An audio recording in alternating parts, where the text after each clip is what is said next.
On va discuter avec Pauline. Pauline Londex de l'Observatoire du médicament. Donc on s'était déjà croisés, nous, à l'Assemblée nationale, puisqu'on avait fait un espèce de colloque, en tout cas une réunion, avec un certain nombre d'intervenants autour du cas du lévothyrox, autour du cas de la dépakine, autour d'un certain nombre de médicaments. Et Pauline Londex, pour l'Observatoire du médicament, vous en étiez, ou tu en étais, je vais te tutoyer si tu permets. Et là, vous avez lancé, mais là je dis bien vous, parce que c'est pas seulement toi et c'est pas seulement l'Observatoire du médicament, mais c'est avec le collectif Interhôpitaux et ainsi de suite. Vous avez lancé une demande par référé de réquisition des moyens de production de médicaments et de matériel. Bonsoir François. Oui, et je vais vous dire, là j'ai reçu un message il y a 10 minutes, la demande est rejetée par le Conseil d'État. Donc voilà, Patrick Veil, qui doit parler tout à l'heure, je pense, rentrera plus dans les détails juridiques que moi je ne connais pas, et puis j'ai pas eu le temps de lire la décision. Mais donc on sait d'ores et déjà que la demande est rejetée par le Conseil d'État. D'accord.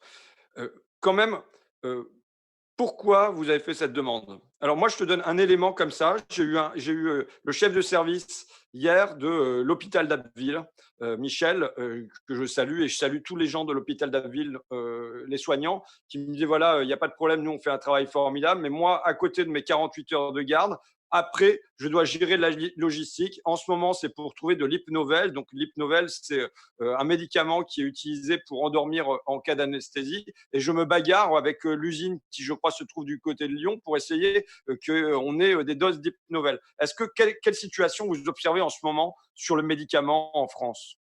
Alors il faut que je vous parle un petit peu de la chronologie. Il y a une semaine, je reçois un appel de Rémi Salomon, qui est le président de la commission médicale de l'AP-HP et qui donc se tourne vers l'Observatoire pour, donc je ne le connaissais pas, pour nous dire voilà, on est très inquiet parce qu'on voit qu'on va avoir des problèmes de stock et de pénurie dans peu de temps et le gouvernement ne nous répond pas, ou en tout cas on n'a pas de visibilité sur les stocks, sur ce qui va nous rester, sur ce dont on va disposer, et on est très inquiète. Donc, nous, à PHP, on se tourne vers vous, l'Observatoire, pour voir ce qu'on peut faire pour que le gouvernement dise un peu quels sont les stocks. Est-ce qu'on dispose d'une réserve de stock?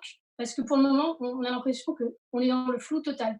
Hier, Olivier Véran a répondu à une question qui lui a été posée à l'Assemblée nationale en disant que, donc sur les stocks, il a dit on est en train de faire un état des lieux des stocks. Donc ça veut dire que pour ces médicaments qui sont des médicaments essentiels pour les services de réanimation et les services de soins palliatifs, ça veut dire qu'on ne sait pas, on n'a pas une idée précise des stocks qui nous restent. Donc on est vraiment très inquiet. Donc nous avons l'Observatoire à alerter sur ce sujet. On a commencé par un courrier au gouvernement jeudi dernier. On n'a pas eu de réponse du gouvernement, aucune réponse. Donc le lendemain, on a décidé de publier un communiqué de presse. Le Monde et Mediapart ont également publié des articles avec des documents à l'appui. Édouard Philippe, depuis, dit qu'en effet, on va avoir des problèmes de stock et de pénurie. Mais il explique ça en disant que c'est un problème mondial, que tous les pays du monde veulent les mêmes médicaments, ce qui est vrai. Mais du coup, on n'a pas l'impression que le gouvernement prenne les mesures qui sont nécessaires aujourd'hui pour faire face à la situation. Et quelles seraient les mesures qui permettraient, d'après toi, de faire face à la situation? Il faut impérativement, immédiatement, faire plusieurs choses simultanément. La première, c'est lancer une production au niveau national, réquisitionner les moyens de production au niveau national, pour commencer à produire ces médicaments, importer la matière première de Chine, puisque ça est encore possible, commencer à reproduire de la matière première pour ces médicaments, parce qu'il y a un enjeu énorme autour de la matière première, dont la production est concentrée en Chine quasiment exclusivement. Mais là, en fait, le problème qui se pose, c'est plus la Chine, puisque la Chine a pu réouvrir ses usines de production de matières premières, mais c'est l'Inde, puisque la matière première chinoise transite en Inde, où elle est modifiée en comprimé, et ensuite elle est envoyée vers nos pays. Donc il faut relancer une production au niveau local. On ne peut pas attendre. Le gouvernement nous dit, vous nous dites ça, mais c'est pas une mesure opérationnelle. Nous, on veut à court terme, là, dans l'urgence, faire les choses. Sauf que malheureusement, c'est jamais le bon moment dans ce cas-là. Et on sait qu'on va avoir des ruptures de médicaments sur d'autres médicaments. On sait que les ruptures vont continuer, s'étaler sur des semaines, voire des mois. Donc, voilà, il faut vraiment mettre en œuvre ça tout de suite. On demande en parallèle une coordination au niveau européen, c'est absolument impératif. parce qu'on se rend compte qu'il n'y a absolument aucune visibilité au niveau européen de coordination entre les pays pour savoir quel pays dispose de quoi. Donc, on est particulièrement inquiet à ce sujet également. Il y avait déjà des ruptures avant la crise du coronavirus. Absolument, il y avait des ruptures avant. C'est un sujet sur lequel on avait alerté nous, l'Observatoire, mais également d'autres associations, d'autres organisations. On avait également communiqué autour du plan d'urgence de la ministre Buzyn en juillet 2019. On avait jugé le plan qui proposait vraiment insuffisant. Dans le plan, en fait, on critiquait le fait qu'il n'y avait pas en fait, de réflexion autour de production publique du médicament en France et que sans cette production publique, on ne peut pas résoudre la question des pénuries et des ruptures. Donc, ça fait partie des choses qu'on soulignait à ce moment-là. Ça fait également partie des choses qu'on a soulignées pendant plusieurs mois autour du projet de loi de finances de la sécurité sociale. Notre observatoire a proposé des amendements sur la transparence, et notamment pour faire la transparence sur l'origine de la matière première et l'origine des réactifs, et également pour les diagnostics. On voit que ça a posé un énorme problème dans cette crise du Covid-19. Donc malheureusement, le gouvernement a rejeté toutes ces demandes, toutes ces demandes de transparence à l'automne dernier. Et voilà, donc c'est un sujet bien sûr sur lequel on a alerté à de nombreuses reprises et qui n'est pas nouveau. Et sur les tests, parce que le test est une clé pour qu'on puisse sortir du confinement, parce que pour qu'on puisse savoir qui est porteur et qui ne l'est pas, et que ceux qui sont porteurs vraisemblablement restent à l'intérieur, mais que les autres puissent un peu sortir. Vous comprenez comment ça se fait qu'on est aussi bas en termes de nombre de tests en France? Non, pas du tout. D'ailleurs, on a beaucoup communiqué là-dessus, en particulier, il y a 2 semaines notamment. En fait, on a la capacité en France de pratiquer des tests qu'on appelle des tests de PCR, notamment dans tous nos CHU. Tous nos CHU sont dotés de laboratoires qui permettent de faire ces tests par PCR pour le Covid-19. Mais on ne comprend pas en fait pourquoi le gouvernement attend comme ça, attend le déconfinement pour étendre le dépistage. On a vivement critiqué cette décision. On leur a rappelé également qu'ils étaient en retard par rapport à ce que l'OMS avait recommandé. Test, Donc, test, test, test, disait le patron exactement. de l'OMS. Exactement, exactement. Donc non, non, on est particulièrement inquiet. Sur le dépistage, la doctrine entre guillemets gouvernementale est assez incompréhensible, d'autant plus que dans les avis du conseil scientifique, les 3 premiers avis, il ne parle pas du tout de dépistage. Donc quand Édouard Philippe dit on a une doctrine de dépistage, une doctrine médicale sur le dépistage, on ne sait pas du tout ce que c'est. Et en fait, en analysant le sujet, puisqu'on travaille sur la question des diagnostics et du marché du diagnostic au niveau mondial, on se dit en fait c'est une gestion par la pénurie encore. C'est une doctrine par la pénurie. On ne fait pas plus de dépistage parce que on n'a pas, on ne connaît pas. Il y a une vraie méconnaissance aussi du monde du diagnostic en France, mais également dans d'autres pays. C'est vraiment un thème qui est peu connu en fait. Et vous pensez qu'il y a quand même pas mal de… Je repars sur le médicament, mais de la même manière sur les tests.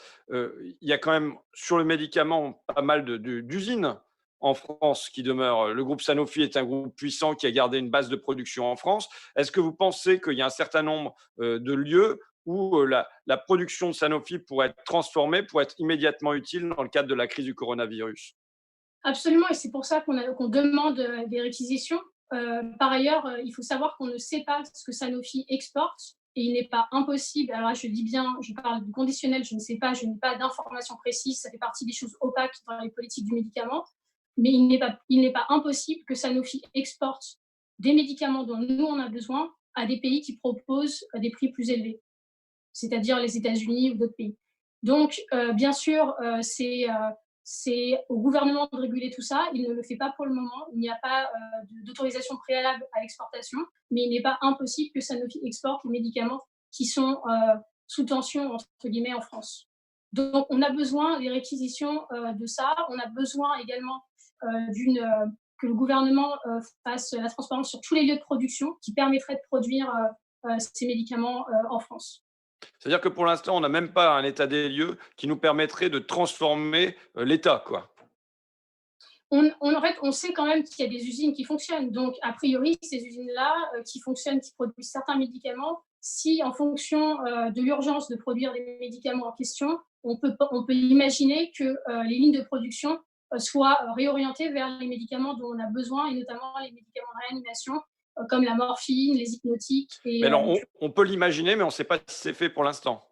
Ah, pour le moment, ce n'est pas fait. Ce qu'on sait, c'est que Sanofi est alerté quand même sur la question des tensions là-dessus. Bien sûr ils sont en train probablement d'intensifier leur production, mais on ne sait pas dans quelle quantité. En tout cas, on n'a pas de visibilité là-dessus, et on ne sait pas si tous les médicaments vont rester en France. En ce qui me concerne, j'ai rien contre le fait que des exportations puissent avoir lieu, notamment vers les pays du Sud qui vont manquer terriblement de médicaments. Mais là, le problème, c'est que les États-Unis ont fermé leurs frontières. Ils ont des producteurs au niveau local que Donald Trump, pour lesquels Donald Trump n'a aucun souci de conscience à réquisitionner. Ils ont des possibilités de production pour ces médicaments-là. Or, en France, on tarde vraiment à prendre les mesures d'urgence qui s'imposent. Donc on est à la traîne sur, enfin, je veux dire, le gouvernement est à la traîne vraiment sur à peu près tout. Il a été à la traîne sur les masques, sur les tests, maintenant sur les médicaments, sur les charlottes, sur les surblouses. Bon, que vous répond, au dernier point, que vous répond le Premier ministre ou que vous répond le gouvernement? Alors le gouvernement, on n'a pas vraiment de contact avec eux. Comme je disais tout à l'heure, on leur a envoyé un courrier pour les alerter de la situation, pour leur dire qu'on était aussi à leur disposition pour échanger sur le sujet, pour voir s'il y avait s'il y a des solutions, notamment les réquisitions qui nous paraissent essentielles. Non, on a malheureusement plus de contact. Je pense notamment au cabinet du ministre de la Santé qui, il y a 3 semaines, disait que nous avions des publications irresponsables. Donc voilà, c'était un peu nos dernières interactions avec le ministère. Il vous a dit que vous aviez des publications irresponsables. Voilà, en gros, c'est ça, nos dernières interactions. Donc nous, on continue de leur envoyer les choses qu'on publie. On pense que quand même, sur un sujet aussi grave, et compte tenu du fait que c'est aussi une problématique que le gouvernement français n'a pas forcément l'habitude d'explorer, c'est-à-dire essayer de trouver d'autres moyens d'importation pour certains médicaments. Ces questions de matières premières, c'est des questions qui malheureusement ont été complètement laissées au secteur privé. Donc on a l'impression que c'est des sujets nouveaux aussi. Et donc ce serait quand même bien que le gouvernement, en tout cas, écoute un peu plus la société civile. Bon, je vais être plus polémique que toi, mais hier Macron parlait, ou avant-hier parlait d'irresponsables et c'était nous qui visait. Et que toi, il qualifie vos publications d'irresponsables. Aujourd'hui, quand on voit la tête des responsables, mieux vaut être irresponsable. Parce que quand on voit le travail qu'ils font pendant cette crise, quitte à être traité, on va y revenir avec Patrick Veil, de traître à la nation pendant ce temps-là, mais quand on voit comment fonctionnent les responsables, oui, on a envie que ce soit des irresponsables qui dirigent ce pays, parce qu'ils prendront peut-être des mesures qui sont un peu plus appropriées à la gravité de la situation. Je te souhaite de Et si, devenir ministre de la Santé assez rapidement. mais François, juste pour dire un dernier point là-dessus, il faut vraiment que les gens qui nous regardent, qui nous écoutent, prennent la mesure de la situation. Là, notre pays est en train de vivre un drame sanitaire immense sur la question des pénuries. Si rien n'est fait, on parle vraiment de médicaments, on parle de respect de la dignité humaine, on parle de fin de vie de fin de vie dans la dignité.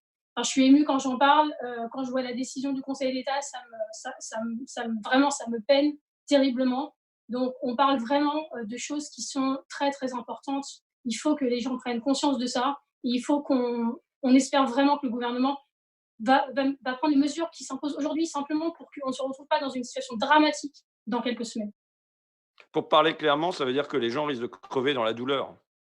Voilà, c'est ça. Et on parle des personnes atteintes du Covid-19, mais on parle aussi des personnes dans les EHPAD, on parle des personnes qui ont d'autres pathologies, d'autres maladies. Je voudrais rappeler l'intervention de Mathilde Panot à l'Assemblée hier, où elle lisait une intervention d'une hépatologue de l'hôpital Bichat, Anne Gervais, qui témoignait du fait qu'elle a dû accompagner une dame dans la fin de sa vie, en ayant pas pu lui donner de morphine. Et ça, je pense qu'il faut mettre des mots sur ce qui se passe dans les hôpitaux, Nous, l'Observatoire, on a été alerté par, je le rappelle, par le président de la commission médicale de l'AP-HP et par les praticiens hospitaliers qui vivent qui sont face à des choix éthiques dramatiques. C'est vraiment intolérable. Donc, il faut agir maintenant pour éviter de continuer d'être dans cette situation intolérable.